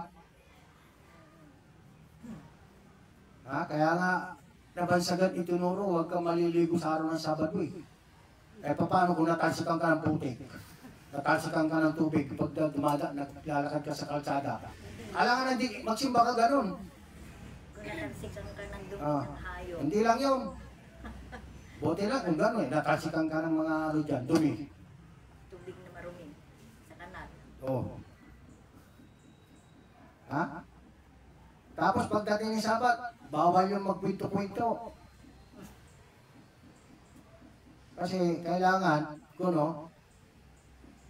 yung attention doon sa nagsasalita, akalain mo yan. Okay lang sana na maging attention natin doon sa nagsasalita kung ang itinuturo may kabuluhan. Paano kung walang kabuluhan? Lalo lang nagtuturo tungkol sa ikabubuti ng mga kawan, hindi mo makita ng mabuti. Meron ba yan? Meron yun. Nagtuturo ng nagtuturo ng mabuti, pero sa sarili, hindi magawa. Ikaw na nagtuturo sa Ah, iba. nagtuturo sa araw-sabat pag gumawa ng anumang gawa, ay siya gumagawa din. Eh, hindi masasabi niyo, wala kayong ginagawang anumang gawa. At tapos sabi, pag nasukol, matuwid gumawa ng mabuti sa araw ng Sabat, sabi ni Kristo. Nasaan yung huwag kang gagawa ng anumang gawa kung matuwid pala gumawa ng mabuti sa araw ng Sabat? Paano mo ituturo yun, Sister Ellen? Huwag kang gagawa ng anumang gawa sa araw ng Sabat. Pagkatapos, matuwid gumawa ng mabuti sa araw ng Sabat. Hindi ko tinuturo yun. Hindi, kung halimbawa, bigyan kita. Paano mo ipapangaral yung dalawa? Na pag nasukol ka, matuwid gumawa ng mabuti sa araw ng Sabat. Nasaan yung huwag kang gagawa ng anumang gawa sa araw ng Sabat? Hindi ko naman ugaling magturo ng ganun dalawa eh. Ah. Kailangan isa ng piliin. Ayun nga eh. Ang sa itinuturo, Sabado ngayon. Ang sabi sa Biblia, huwag kang gagawa ng anumang gawa. Nasukol, nakita mo. Kasi sabi ni Kristo, matuwid gumawa ng mabuti araw Sabado. Isampol, nagluto. Matuwid yung magluluto. Nasaan yung huwag kang gagawa ng anumang gawa? Kung ituturo mo yung 10 utos, huwag kang gagawa ng anumang gawa, kaya magluto, wala kang gagawin doon. Di nasira na. Nasaan yung pinapangarap mo ngayon? Nasaan yung pinaninindigan mo ngayon? Huwag kang gagawa ng anumang gawa. Gumagawa ka pwede bang pagsamahin lang? Nalilito nakikinig sa'yo. Hindi alam kung ano talaga sa dalawa. Oo. Kaya kailangan, ang ituturo mo, hindi na huwag gagawa ng anumang gawa. Matuwid gumawa ng mabuti sa araw ng Sabat. Yan ang turo mo. At pag itinuro mo, hindi 10 commandments yan. Utos ni Kristo yan. Utos ni Kristo yun. Utos lang. Yan ang inutos niya sa atin. Pero yung kapapatid, huwag kumagalan niya, hindi utos sa atin yan. Kasi alam natin na tayo patay na sa pagkakasala. Binuhay lang tayo. Dahil tayo pinatawad. O pagkatapos, babalik ka pa doon sa pagkakilala ng kasalanan. Si Kristo ngayon na nagpatawad sa iyo, binaliwala mo. Hindi niyo ba alam, ang Diyos ay Diyos na mapaligbubuin. Yung kinautangan po natin ang utang na loob na namatay siya nang dahil sa atin. Sa alip na doon tayo maglingkod, ibang pinaglilingkuran natin. Sige nga, halimbawa na po natin sa isang namumuno. Kung ganun kaya, ang gagawin ng membro sa kanya, hindi kaya, manilibog ko. Ayun nga lang, yung tatlo na naging elder nga, nandiyan yung paninibog ko eh.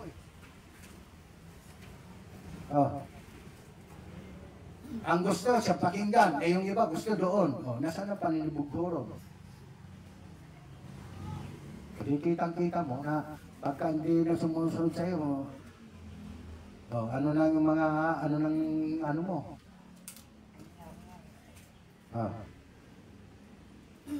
Kaya mga kapatid ko sa Panginoon, pagkatandaan po natin na tayo, mga kapatid ko, siguraduhin po natin yung pananampalataya natin. Baka mamaya pag sabihin, are you ready to meet God? Sabi mo, oo. Ayun pala pagdating ni Kristo, hindi kita kilala. Hindi ko kayo nakakikilala. Magsilayas kayo. Kayong mga nagsigaw ng katampalasaran. Paano na yun? Sasabihin, sigurado na ba tayo na makipagtagpo sa Panginoon? Mag-isip-isip kayo kung sigurado na kayo. Huwag kayo makontento dyan sa mga araw na nakagisnan ninyo. Kung saan kayo dyan tumanda. Baka pagdating ni Kristo, iniisip nyo, ready kayo pagkatapos, hindi kayo pala kilala.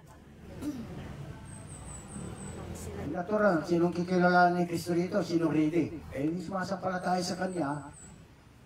Itinuro naman sa atin kung paano sumampalataya kay Kristo Walang masumpungan na maging katuwiran sa ating sarili.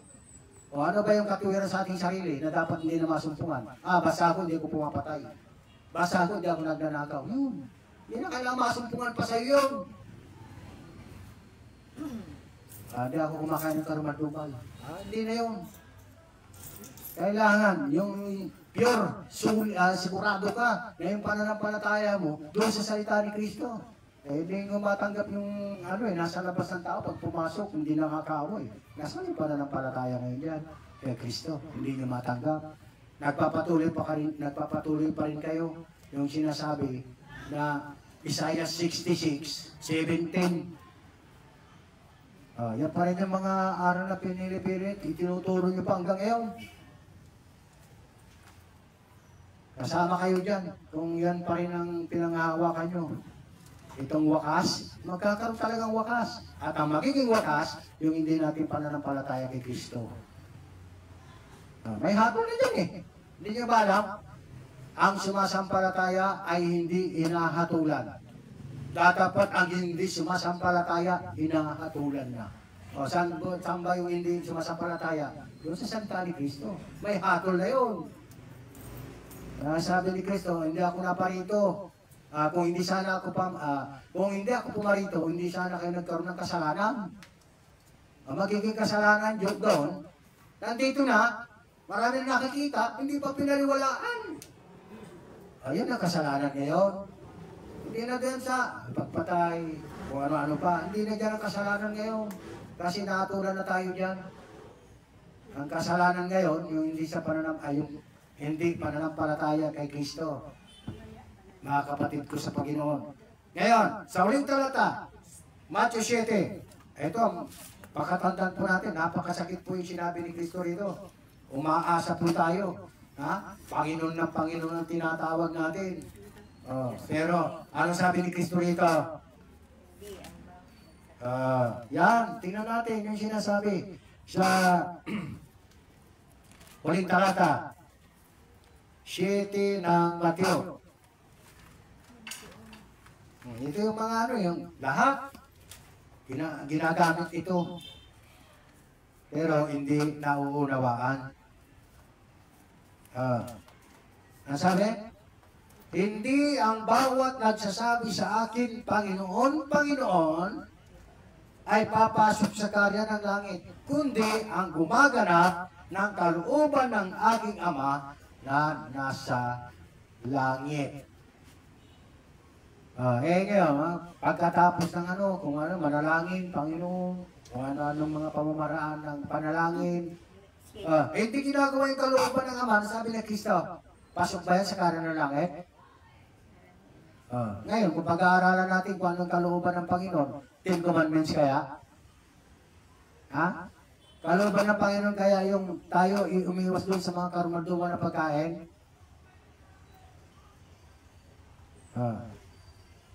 Kaya pakatandaan po natin mga kapatid ko. Walang magiging kabuluhan po yung pagtawag natin sa Panginoon, yung panalangin po natin. Hindi tayo pakikinggan yan. Kasi yung kalooban ng Ama na sinasabi dito na kailangan gawin natin, yung pakikinig sa Kanyang salita. Pag napakinggan mo yung salita, sasampalataya ka ngayon. Yan ang gawa ng Diyos na inyong sampalatayanan, yaong Kanyang sinugo. Yan tayo, sa Kanyang sinugo. Ngayon, pagka tayo nananalangin sa Panginoon, pasok tayo sa karya natin. Bakit? Ginagawa natin yung kalooban ng Ama eh. Nakakalooban ng Ama, yung paano tayo sasampalataya sa Kanyang sinugo sa atin. Dahil yung salita ng sinugo niya, ang sinasalita niya, salita nung nagsugo sa Kanya. Hindi naman nagiging taliwas si Kristo rito eh.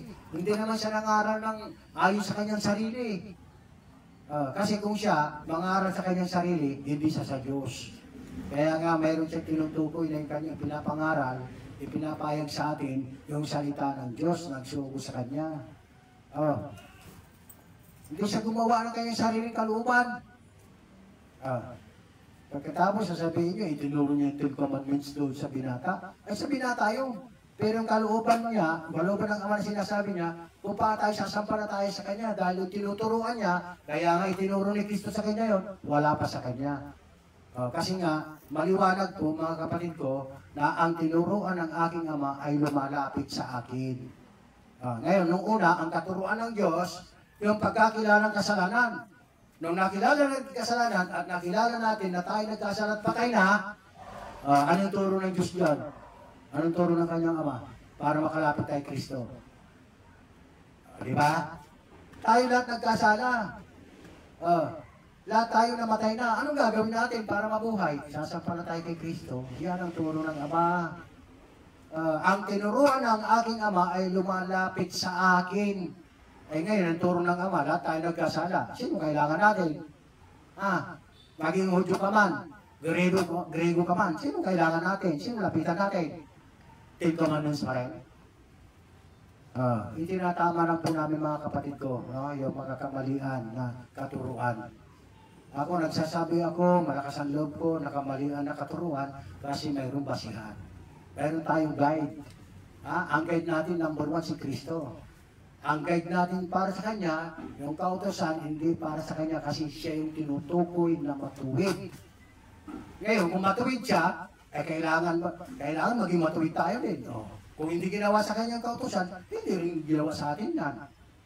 Di ba? Ganun lang po yan. Hindi yung si Kristo mababasa, walang kasalanan. Hindi ginawa yung kautosan sa Kanya dahil siya ang taong matuwid. Tapos doon ka pa doon sa kautosan na walang naging matuwid, wala kahit isa, tingnan mo yan. Mga kapatid ko, huwag yung titignan po yung anyo. Ang tinang-tinan nyo, yung nilalaman ng puso. Kami rito, ihamak lang po na evangelist na hindi nyo na matanggap. Pero, yung nilumalabas sa bibig namin ang gagaling sa puso yan. Mga kapatid ko. Kasi kung ano yung binubukas ng labi mo, kung ano yung sinasabi ng labi mo, nang gagaling sa puso yan. Kaya alam po natin lahat kung ano yung nasa puso ng tao. Sa kanilang bunga, nyo silang makikilala. So, dyan po yan mga kapatid ko sa Panginoon. So, ang ganito ko lamang po, magiging kung saan mga kapatid ko,